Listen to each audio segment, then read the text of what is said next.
सो है गाइस, ये transpiration part 2, ठीक है। ट्रांसपिरेशन का पार्ट 1 मैंने ऑलरेडी कर रखा है, ठीक है, आप जाके वहाँ पे देख सकते हैं, ठीक है। ये है ट्रांसपिरेशन पार्ट 2। तो इसमें हम बात करेंगे कि एडाप्टेशन इन प्लांट्स, ठीक है, प्लांट में क्या क्या एडाप्टेशन होते हैं जो कि ट्रांसपिरेशन को कम कर सके, जो ज़्यादा वाटर लॉस हो जाता है प्लांट में से उसको कम किया जा सके, ठीक है। तो एडाप्टेशन इन प्लांट, ठीक, plus factors that affect transpiration, ठीक है। इंटरनल फैक्टर, क्या क्या इंटरनल फैक्टर है जो कि ट्रांसपिरेशन को अफेक्ट कर रहे हैं, क्या क्या एक्सटर्नल फैक्टर हैं जो कि ट्रांसपिरेशन को अफेक्ट कर रहा है। ट्रांसपिरेशन इन द सेंस कि जो ट्रांसपिरेशन वाटर लॉस जो हो रहा है, ठीक है, अफेक्ट कर रहा है, मीन्स उसको और बढ़ा रहे हैं कि ट्रांसपिरेशन जो वाटर लॉस हो रहा है कि उस फैक्टर की वजह से वाटर लॉस ज़्यादा होने लग रहा है कि वाटर लॉस कम होने लग रहा है, ठीक है।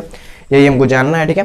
तो एडाप्टेशन इन प्लांट, फिर फैक्टर दैट अफेक्ट्स ट्रांसपिरेशन, ठीक है।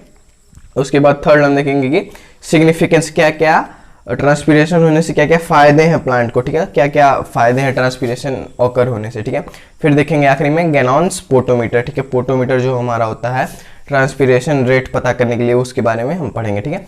तो सबसे पहले देखेंगे कि फैक्टर्स अफेक्टिंग, ठीक है, फैक्टर्स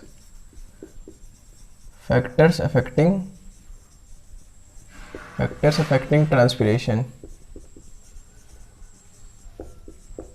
क्या क्या फैक्टर है जो कि ट्रांसपिरेशन को या तो इंक्रीज कर देंगे या तो डिक्रीज कर देंगे, ठीक है। अब कई लोग कहेंगे कि ये सब क्यों फालतू का बता रहे हो, ये सब भाई पूछता है एग्जाम में, ठीक है, ये सब पूछा हुआ क्वेश्चन। आप कहेंगे कि एडॉप्टेशन कहाँ पूछता है, लेकिन एडॉप्टेशन पूछता है कि फैक्टर पूछ देगा क्या क्या इफेक्ट कर रहा है, सिग्निफिकेंस ऑफ ट्रांसपिरेशन पूछ देता है, ये सब पूछा हुआ क्वेश्चन है, इसलिए मैं बता रहा हूँ, ठीक है। फैक्टर्स अफेक्टिंग ट्रांसपिरेशन, ठीक है। तो एक्सटर्नल फैक्टर में अगर देखें, एक्सटर्नल फैक्टर में पहला आपका आता है इंटेंसिटी ऑफ सनलाइट। इजी है, ज़्यादा हार्ड नहीं है, हार्ड तो है नहीं। इंटेंसिटी ऑफ सनलाइट, ठीक है, जितना ज़्यादा सनलाइट रहेगा उतना ज़्यादा ट्रांसपिरेशन होगा, ठीक है, जितना ज़्यादा सनलाइट रहेगा उतना ज़्यादा ट्रांसपिरेशन होगा। दूसरा टेम्परेचर, ठीक है, जितना ज़्यादा टेम्परेचर रहेगा उतना ज़्यादा ट्रांसपिरेशन होगा, ठीक है। थर्ड वेलोसिटी ऑफ विंड,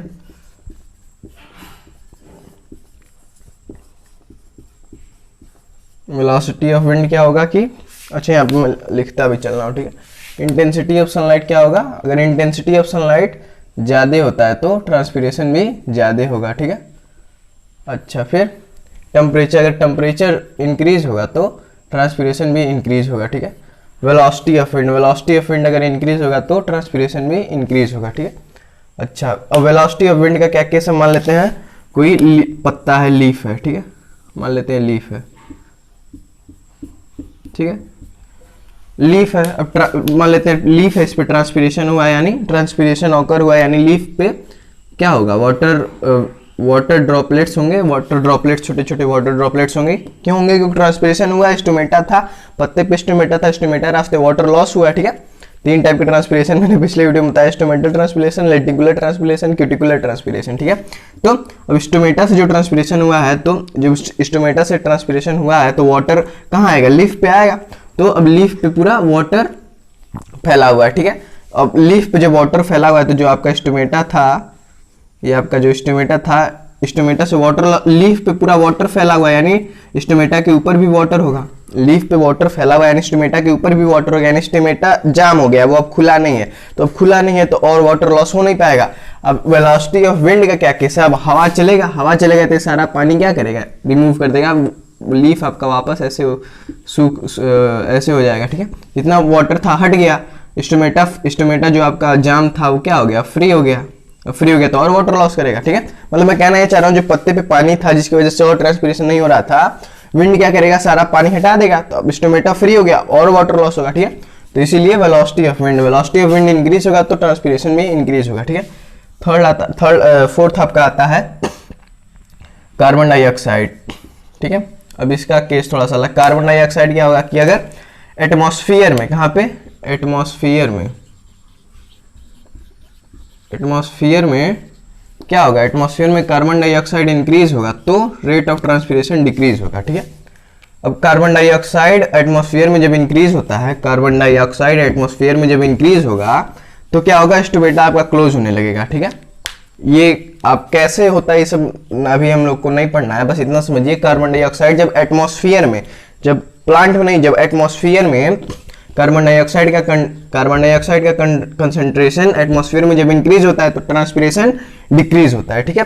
अच्छा, इसके बाद आपका हो गया intensity of sunlight, temperature, velocity of wind, carbon dioxide और एटमॉस्फेरिक प्रेशर।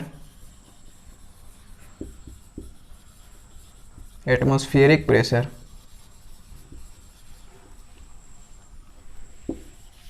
एटमॉस्फेरिक प्रेशर का क्या केस है कि अगर एटमॉस्फेरिक प्रेशर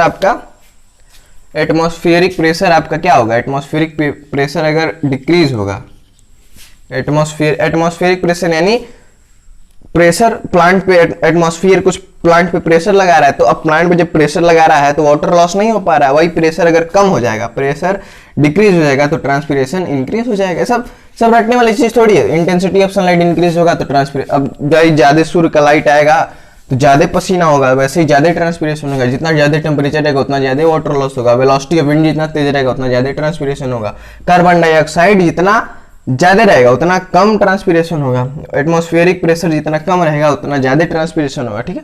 ये सब समझने वाली बात है, ठीक है। फिर आपका आता है ह्यूमिडिटी। ह्यूमिडिटी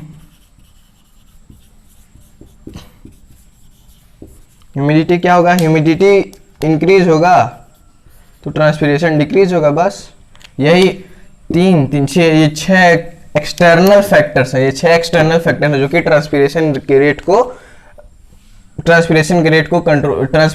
का रेट इनसे अफेक्ट होता है, ठीक है। इंटेंसिटी ऑफ सनलाइट इंक्रीज होगा तो ट्रांसपिरेशन भी इंक्रीज होगा, टेम्परेचर इंक्रीज होगा तो ट्रांसपिरेशन भी इंक्रीज होगा, वेलोसिटी ऑफ विंड इंक्रीज होगा तो ट्रांसपिरेशन भी इंक्रीज होगा, कार्बन डाइऑक्साइड का कंसंट्रेशन एटमॉस्फेयर में अगर इंक्रीज होता है तो ट्रांसपिरेशन का रेट डिक्रीज होगा, ठीक है। एटमॉस्फेरिक प्रेशर डिक्रीज होगा तो ट्रांसपिरेशन रेट इंक्रीज होगा, ह्यूमिडिटी इंक्रीज होगा तो ट्रांसपिरेशन डिक्रीज होगा, बस, ठीक है। ये हो गया एक्सटर्नल फैक्टर। इंटरनल फैक्टर क्या है,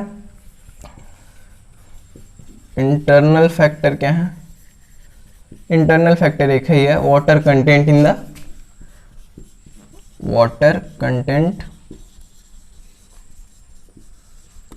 द प्लांट,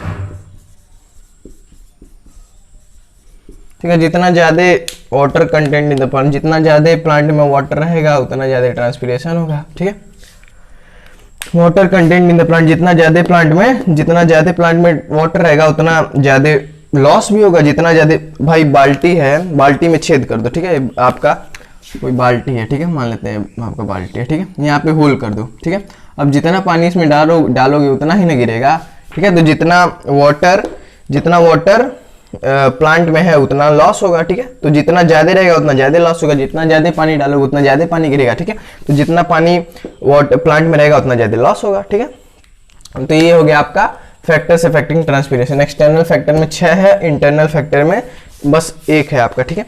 अब इसके बाद हम adaptation in plant to control the rate of transpiration, ठीक है। एडाप्टेशन इन प्लांट,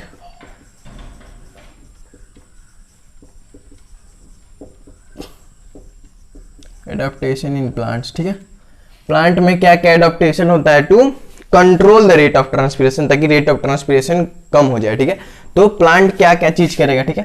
पहला तो मैंने वही बताया था कि पहले वीडियो में मैंने बताया था कि जो कैक्टस होता है, जो डिजर्ट एरिया में पाया जाता है कैक्टस प्लांट, उसमें क्या होता है, जो उसका जो क्यूटिकल होता है वो थिक होता है, ठीक है।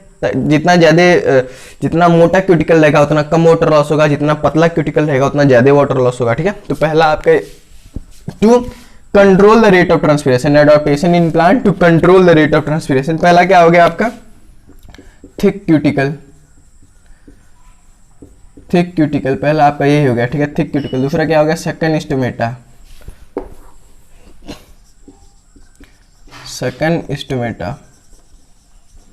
अब सेकंड स्टोमेटा क्या होता है, स्टोमेटा है, ठीक है, आपका ये नॉर्मल स्टोमेटा है,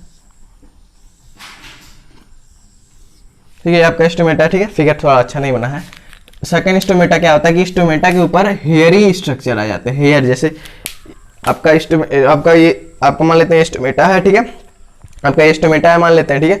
अब इसके ऊपर ऐसे हेयर लाइक स्ट्रक्चर आ जाते हैं, ठीक है, इसके ऊपर हेयर लाइक स्ट्रक्चर आ जाएंगे। अब हेयर लाइक स्ट्रक्चर आने से क्या होगा, ऐसे मान लीजिए इसके ऊपर हेयर आ गया, ठीक है। अब जब स्टोमेटा के ऊपर हेयर लाइक स्ट्रक्चर आ जाएंगे तो क्या होगा, वाटर लॉस जाहिर सी बात है कम होगा। तो आपका ट्रांसपीरेशन का रेट कंट्रोल हो गया, ठीक है। तो सकन स्टोमेटा मीन स्टोमेटा के ऊपर हेयरी लाइक स्ट्रक्चर आ जाता है, उसी को सकन स्टोमेटा कहते हैं। थर्ड आपका हो गया fewer stomata. Fewer stomata, fewer stomata means जितना कम स्टोमेटा रहेगा उतना कम ट्रांसपीरेशन होगा, ठीक है। फोर्थ हो गया आपका लॉस ऑफ लीव्स, ठीक है, लॉस ऑफ लीव्स, ठीक है। जितना कम पत्ते रहेंगे उतना कम स्टोमेटा रहेगा, उतना कम वाटर लॉस होगा, ठीक है। फिफ्थ आपका हो गया रिड्यूस द एक्सपोज्ड सरफेस, ठीक है। जितना कम सरफेस सन के सामने रहेगा उतना कम ट्रांसपीरेशन होगा, ठीक है। तो ऐसे कई सारे फैक्टर है, और भी सारे फैक्टर है, लेकिन आप 4-5 याद कर लीजिए, आसान है, इजी है, ठीक है।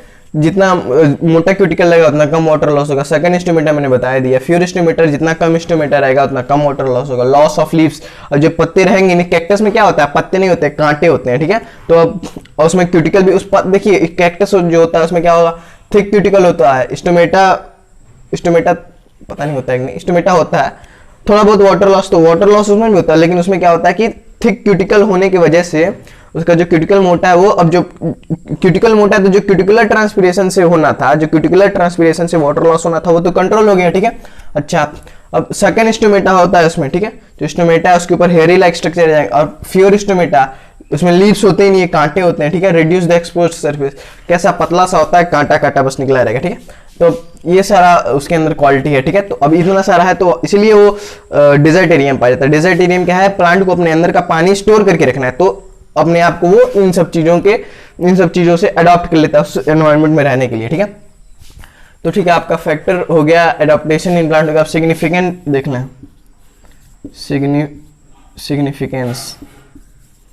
Significance of transpiration.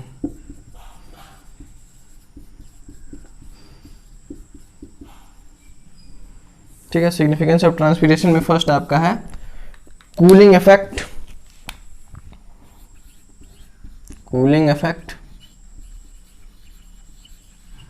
भाई जब हमको पसीना होता है, हमको पसीना क्यों होता है, पसीना से वाटर बाहर जाता है तो अंदर कूलिंग इफेक्ट होता है। वैसे ही ट्रांसपीरेशन से जब वाटर लॉस होता है तो प्लांट के अंदर एक कूलिंग इफेक्ट आता है, ठीक है। ये हो गया पहला। दूसरा हो जाएगा आपका कि सक्शन फोर्स, ठीक है। अब ट्रांसपीरेशन जब हो जाता है तो एक सक्शन फोर्स आपका जनरेट होता है, ठीक है। ट्रांसपीरेशन होने से अब ट्रांसपीरेशन वाटर लॉस हो रहा है, ठीक है। अब यहां से देखिए, ये आपका प्लांट है, ठीक है। ट्रांसपीरेशन से वाटर लॉस हो रहा है, ठीक है। ये आपका वाटर लॉस हुआ, ठीक है। और जब वाटर लॉस होता है तो यहाँ से कैपिलरी एक्शन के थ्रू एक सक्शन फोर्स जनरेट होता है, जो कि आपका एसेंट ऑफ सैप में हेल्प, मैंने अब्जॉर्प्शंस ऑफ रूट वाले चैप्टर में बताया था। एसेंट ऑफ सैप क्या है, अपलिफ्टमेंट ऑफ वाटर, जो प्लांट में अपलिफ्टमेंट ऑफ वाटर होता है उसी को एसेंट ऑफ सैप कहते हैं। तो ट्रांसपीरेशन भी एसेंट ऑफ सैप में हेल्प करता है। किसी ने कमेंट किया था कि how turgor helps in root pressure, ठीक है। तो भाई टर्गर रूट प्रेशर में नहीं हेल्प करता है, एसेंट ऑफ सैप में टर्गर हो गया, आपका रूट प्रेशर हो गया। टर्गर एंड रूट प्रेशर आपके एसेंट ऑफ सैप में हेल्प करते हैं, ठीक है। हाँ, मैंने तो ऐसा नहीं कहा था कि टर्गर जो है कि रूट प्रेशर में कहा भी होगा तो किसी और रेस्पेक्ट में कहा होगा, ठीक है। तो टर्गर और root pressure ascent of sap, जब टर्गर और रूट प्रेशर होता है, जब टर्गर प्रेशर जनरेट होगा, रूट प्रेशर जनरेट होगा, तो एक सक्शन पुल होता है जो कि एसेंट ऑफ सैप में हेल्प करता है, ठीक है। जिसमें ट्रांसपीरेशन भी सक्शन फोर्स में हेल्प करता है, ठीक है। अच्छा, थर्ड आपका हो गया डिस्ट्रीब्यूशन ऑफ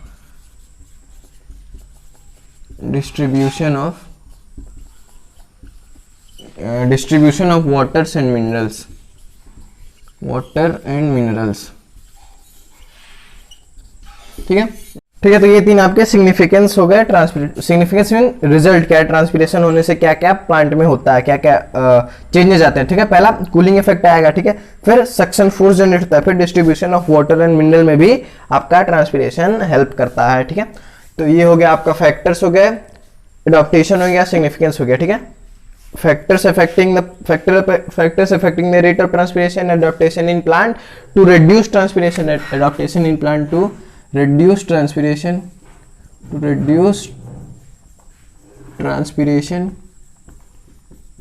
ठीक है,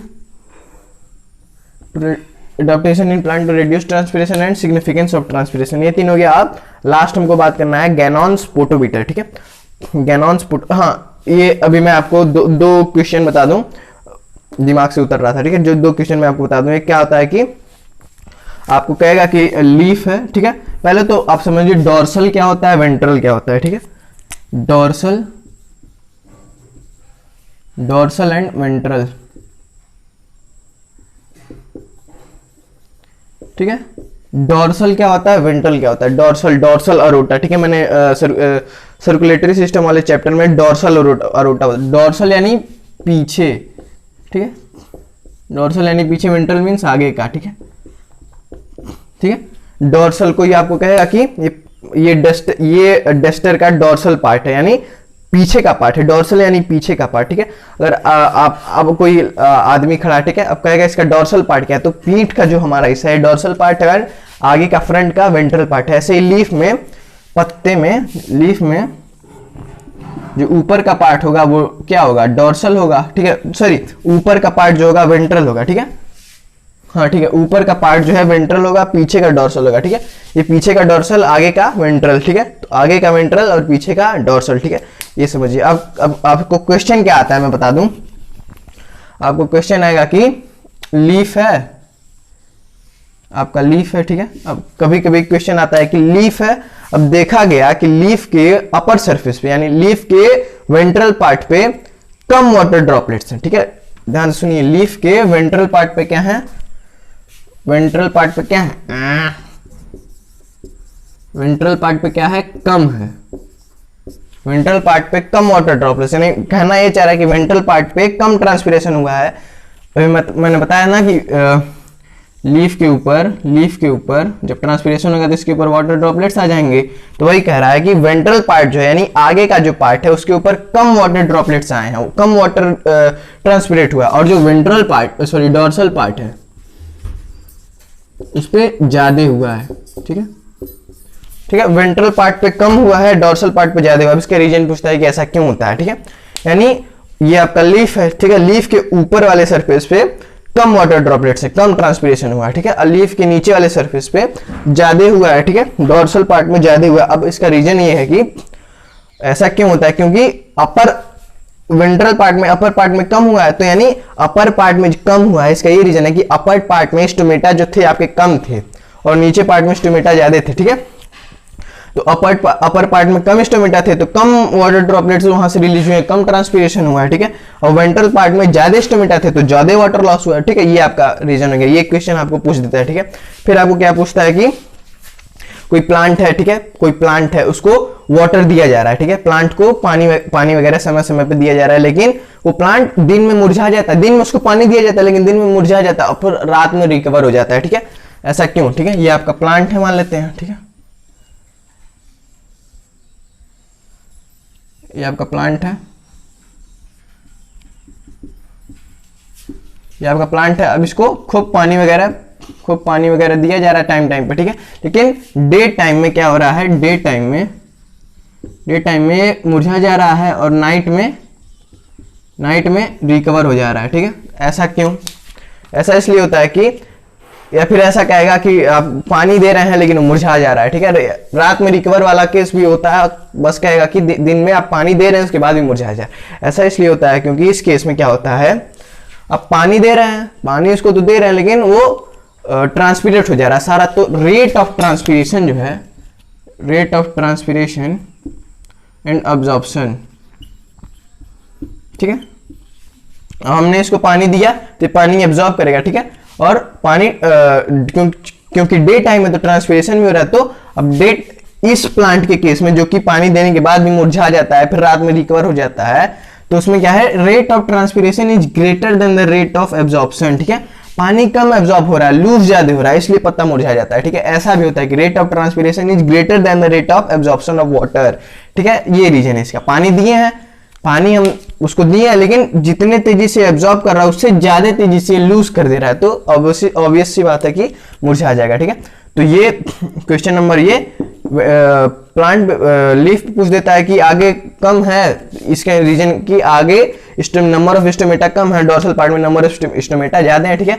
फिर ये पूछ देता है तो इसमें क्या होगा कि rate of transpiration is greater than the rate of absorption, ठीक है।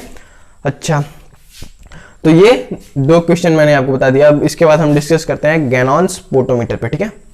सो जब हम बात करने वाले हैं गैनॉन स्पोटोमीटर पे, ठीक है। तो पोटोमीटर क्या है कि एक्चुअली में ये अगर आपको नॉर्मली फंक्शन पूछ दिया कि गैनॉन स्पोटोमीटर या फिर पोटोमीटर क्या फंक्शन है, तो नॉर्मली हम लोग कहते हैं कि it measures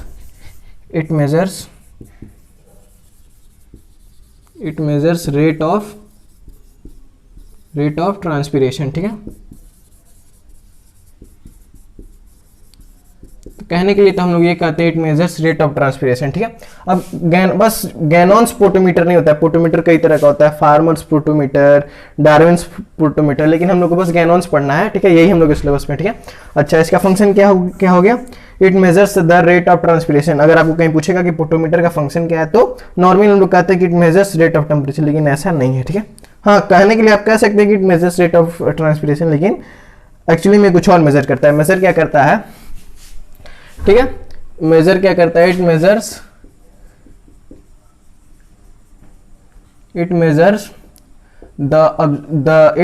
the water absorbed by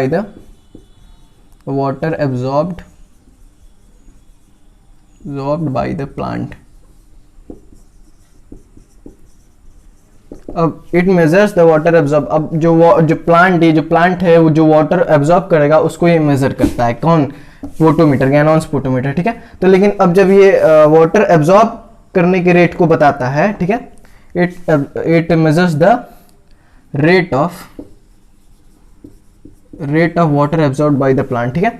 तो ये वाटर एब्जॉर्ब करने के रेट को बताता है, तो इसको क्यों कहा जाता है कि ट्रांसपीरेशन के रेट को बता रहा है, ठीक है। अब इसको समझिए, ठीक है। मान लेते हैं ये आपका बाल्टी है, ठीक है, ये आपका बाल्टी है, ठीक है। इसमें होल कर दीजिए, ठीक, और इसमें आप पानी डालिए, ठीक है। तो क्या होगा, जितना पानी डालेंगे उतना पानी निकल जाएगा, ठीक है। जितना पानी आप डालेंगे उतना पानी निकल जाएगा, यानी जितना वाटर प्लांट एब्जॉर्ब कर रहा है उतना ही ट्रांसपीरेट करेगा, ठीक है। तो यानी जो एब्जॉर्प्शन का रेट होगा वही ट्रांसपीरेशन का रेट होगा, इसलिए इसको कहा जाता है कि it measures the rate of transpiration. ये कहने के लिए इट मेजर्स रेट ऑफ, लेकिन actually it measures the rate of water absorb by the plant. और जितना वाटर एब्जॉर्ब होगा उतना ही एवापोरेट होगा, उतना ही लॉस होगा, उतना ही ट्रांसपीरेट होगा, ठीक है। जैसे बाल्टी में जितना पानी डालेंगे उतना ही पानी गिर जाएगा, तो सेम जितना एब्जॉर्ब होगा उतना ही ट्रांसपीरेट होगा, इसलिए इसको कहा जाता है it measures the rate of transpiration, ठीक है। अच्छा, अब पोटोमीटर में हमको क्या क्या समझना है, कुछ प्रिकॉशंस होते हैं, ठीक है। प्रिकॉशंस मतलब हमको क्या क्या चीज ध्यान देना रहता है। पहला, फुल्ली वाटर टाइट,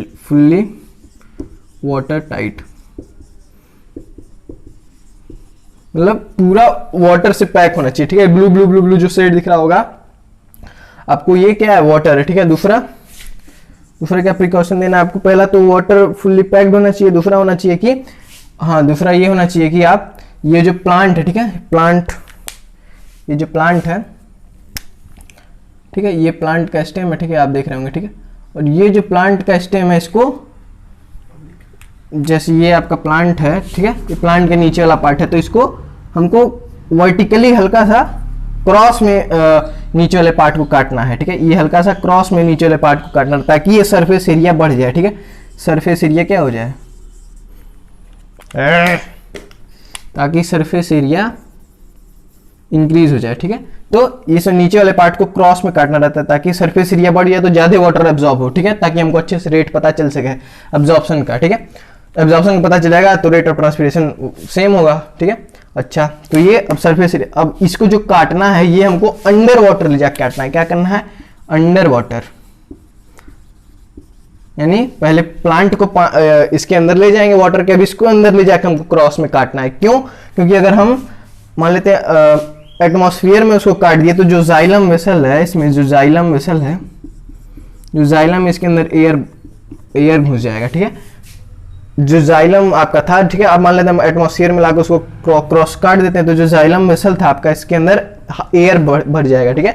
अब जब एयर भर जाएगा तो वाटर एब्जॉर्ब ही नहीं कर पाएगा, जाइलम के अंदर एयर भर गया है, तो इसलिए इसको पानी के अंदर लाके काटा जाता है, ताकि उसके अंदर एयर ना भर पाए और पूरा वाटर अच्छे से एब्जॉर्ब करे, ठीक है। तो ये दो चीजें आपको ध्यान देना पड़ेगा, क्या कि जो पूरा आपका सिस्टम है फुल्ली वाटर पैक्ड हो, इसमें एक भी एयर बबल्स ना हो, ठीक है। अब कई लोग कहेंगे यहाँ पे एयर बबल है, वो भी कैसे मैं बताऊंगा अभी, ठीक है। ठीक है, तो पहला फुल्ली वाटर पैक्ड डोर, दूसरा इसको जो रूट है अंडर वाटर रूट को काटना है, ठीक है, कटिंग। जो रूट है, जो नीचला पार्ट है, इसको हल्का सा वर्टिकल, हल्का सा हॉरिजॉन्टल में काटना है, क्रॉस में, ताकि सरफेस एरिया बढ़ जाए। इसको कहाँ काटना है, अंडर वाटर लाके काटना है। अगर एटमॉस्फेयर में काट दिए तो जाइलम में आपका एयर घुस जाएगा, जो कि वाटर अच्छे से अब्जॉर्ब नहीं कर पाएगा, ठीक है। तो ये आपका रीजन हो गया, ठीक है। अच्छा, पोटोमीटर वर्क कैसे करता है, ये हमारे सिलेबस में है, लेकिन आपको जानकारी के लिए बता देता हूँ, ठीक है। ये आपका पूरा सिस्टम है, ठीक है। इसके अंदर प्लांट डाल दिया गया, जो कि इसका जो रूट वाला पार्ट है, जो नीचे वाला पार्ट है, उसको हल्का सा किसमें काटा गया, क्रॉस में काटा गया, ताकि सरफेस एरिया बढ़ जाए, ताकि ज्यादा पानी एब्जॉर्ब हो जाए। इसको अंडर वाटर लाके काटा गया है, ताकि जाइलम मसल में एयर ना भर पाए और अच्छे से पानी एब्जॉर्ब हो, ठीक है। अच्छा, ये पूरा सिस्टम है। अब क्या, ठीक है, ये प्रिकॉशंस हो गया। और दूसरा आपको क्या ध्यान देना है कि लिमिटेशंस क्या है इसके, लिमिटेशंस, ठीक है। अच्छा, इसका वर्किंग को अगर देखें तो ये हो गया, ठीक है। अब हमको ये पूरा सिस्टम है, ये कलर्ड वाटर है, इसके अंदर डिप कर दिया गया है, फिर यहाँ पे प्लांट लगाया गया है, ठीक है। अब प्लांट क्या करेगा, वाटर एब्जॉर्ब करेगा, ठीक है। प्लांट वाटर एब्जॉर्ब करेगा, जितना एब्जॉर्ब करेगा उतना ही ट्रांसपिरेट करेगा, ठीक है। अब प्लांट वाटर एब्जॉर्ब करेगा, तो यहाँ पे देखिए एयर बबल इंट्रोड्यूस कराया गया है, ठीक है। तो एयर बबल इंट्रोड्यूस कराया गया, ठीक है। अब एयर बबल क्या करेगा, ये जैसे ही ये अब प्लांट क्या करेगा, वाटर एब्जॉर्ब करना शुरू करेगा, तो अब जैसे जैसे ये वाटर एब्जॉर्ब करेगा प्लांट, वैसे ही एयर बबल आगे मूव करेगा, ठीक है। ये एयर बबल, अब लिमिटेशंस क्या है, ये जब एयर बबल आप इंट्रोड्यूस कराएंगे तो ध्यान रहेगी एक ही सिंगल एयर बबल इसमें इंट्रोड्यूस हो। क्या होगा, single air bubble, single air bubble इसमें इंट्रोड्यूस हो, जो कि लगभग मुश्किल है, बहुत मुश्किल है, ठीक है। अब सिंगल एयर बबल कैसे इंट्रोड्यूस हो गया, जो पाइप है, जो कलर्ड वाटर में आपका पाइप गया, इसको उठाएंगे, इसको पाइप को बाहर निकालेंगे, तब इसके अंदर एयर आएगा, और इस हिसाब से उठाना है कि बस एक ही एयर बबल, इसलिए एक ही एयर बबल इसमें, इस हिसाब से उठाना है कि इसमें बस एक ही एयर बबल इंट्रोड्यूस हो, ठीक है। तो इसलिए से पोटोमीटर को बहुत ज्यादा महत्व नहीं दिया जाता है, क्योंकि बहुत मुश्किल है, ठीक है। तो एक ही एयर बबल इसमें इंट्रोड्यूस हो, ये ध्यान देना है, ठीक है, जो कि बहुत मुश्किल है। इसीलिए पोटोमीटर को बहुत महत्व नहीं दिया जाता है, क्योंकि बहुत मुश्किल है और अच्छे से रेट भी नहीं बताता है, ठीक है। एग्जैक्ट रेट नहीं बताएगा कि क्या रेट ऑफ ट्रांसपिरेशन है, क्या रेट ऑफ एब्जॉर्प्शन है, ठीक है। अच्छा, ठीक है। जब आपका प्लांट वाटर एब्जॉर्ब करना शुरू करेगा, तो ये जो एयर बबल यहाँ पे है वो धीरे धीरे आगे मूव करना शुरू करेगा, ठीक है। और हम टाइम नोट कर लेंगे, टाइम हम स्टॉप वॉच चला देंगे, ये आगे मूव करने लगा, ठीक है। तो आगे अब यहाँ पे देखिए स्केल लगा हुआ है, ठीक है। तो स्केल से हम रिकॉर्ड कर लेंगे कितना आगे बढ़ा है, कितना मीटर या सेंटीमीटर जो भी कितना आगे बढ़ा है, प्लस टाइम हमारे पास है, तो उसके कैलकुलेट करके हम रेट निकाल लेंगे, ठीक है। ऐसे ऐसे इसका ऐसे वर्किंग होता है। क्या वर्किंग होता है, इसमें एयर बबल इंट्रोड्यूस कराया जाता है, ठीक है। फिर ये एयर बबल आगे मूव करता है, हम टाइम नोट कर लेते हैं, फिर उसको कैलकुलेट करके हम रेट निकालते हैं, ठीक है। ये प्लांट वाटर एब्जॉर्ब करने लगता है, इसलिए ये एयर बबल आगे मूव करता है, ठीक है। अब जितना एब्जॉर्ब करेगा उतना ट्रांसपिरेट करेगा, तो अगर रेट ऑफ एब्जॉर्प्शन हमको पता चल गया तो रेट ऑफ ट्रांसपिरेशन भी पता चल जाएगा, ठीक है। तो ये इसका फंक्शन हो गया, ठीक है। प्लांट का फंक्शन हो गया, ठीक है। फिर ये वाटर जो था इसका फंक्शन हो गया, एयर बबल का फंक्शन हो गया, स्केल का फंक्शन हो गया, ठीक है। अच्छा, अब ये जो रिजर्वॉयर है, आपको अब क्वेश्चन क्या पूछता है, वर्किंग तो हमारे सिलेबस में था नहीं, अब आपको क्वेश्चन क्या पूछेगा, प्रिकॉशन पूछेगा। लिमिटेशन क्या है कि सिंगल बबल इंट्रोड्यूस होना चाहिए, जो कि वेरी हार्ड है, बहुत मुश्किल है, very hard. Single air bubble इसमें इंट्रोड्यूस होना चाहिए, ठीक है। अच्छा, ठीक है। और दूसरा क्या है कि अगर टेम्परेचर में थोड़ा भी गड़बड़ हुआ, ठीक है, तो इसीलिए इसको बहुत महत्व नहीं दिया जाता, क्योंकि बहुत हार्ड है सेटअप करना, प्लस जो है कि आपको सिंगल एयर बबल इंट्रोड्यूस कराना, फिर प्लस अगर टेम्परेचर में कहीं, मैंने क्या बताया था कि रेट ऑफ ट्रांसपिरेशन किसे इफेक्ट होता है, टेम्परेचर था उसमें, ठीक है। अगर टेम्परेचर कहीं घटा बढ़ा तो इसका एब्जॉर्प्शन भी घटेगा बढ़ेगा, ठीक है। फिर एयर बबल का मूवमेंट भी घटेगा बढ़ेगा, तो उससे बहुत सारी दिक्कतें आएंगी, ठीक है। लिमिटेशन क्या है, सिंगल एयर बबल इंट्रोड्यूस होना चाहिए, जो कि बहुत हार्ड है, ठीक है। अच्छा, टेम्परेचर कहीं घटा बढ़ा तो इसमें पूरा दिक्कत आ जाएगा, ठीक है। तीसरा क्या है कि अभी जो प्लांट हमने काट के डाला है, प्लांट बहुत देर तक नहीं सर्वाइव करेगा, ठीक है। बहुत देर तक सर्वाइव नहीं करेगा, ठीक है। सर्वाइव शॉर्टली, ठीक है। बहुत कोई जरूरी नहीं है कि बहुत, अब ये क्या धीरे धीरे मूव करेगा, बहुत ज्यादा इसमें टाइम लग जाता है, धीरे धीरे वाटर एब्जॉर्ब करेगा, तो क्या पता उतनी देर तक आपका प्लांट जो था वो मुरझा जाए, मर जाए, ठीक है।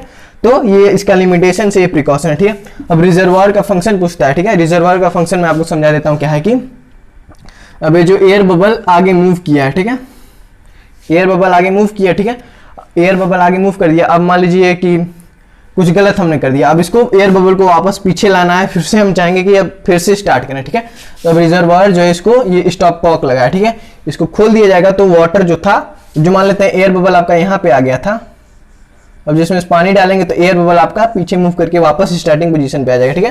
तो रिजर्वायर का ये फंक्शन है कि जो एयर बबल आपका आगे आ गया था उसको वापस ओरिजिनल पोजीशन पे, इनिशियल पोजीशन पे पहुंचा देना, ये आपका रिजर्वायर का फंक्शन है, ठीक है। तो रिजर्वायर का फंक्शन इंपॉर्टेंट है, ये आपका एग्जाम में पूछ देता है, आप डेफिनेशन वगैरह देख कीजिएगा, ठीक है। रिजर्वायर का फंक्शन, प्रिकॉशंस, लिमिटेशंस, ये आपका मस्ट है, ठीक है।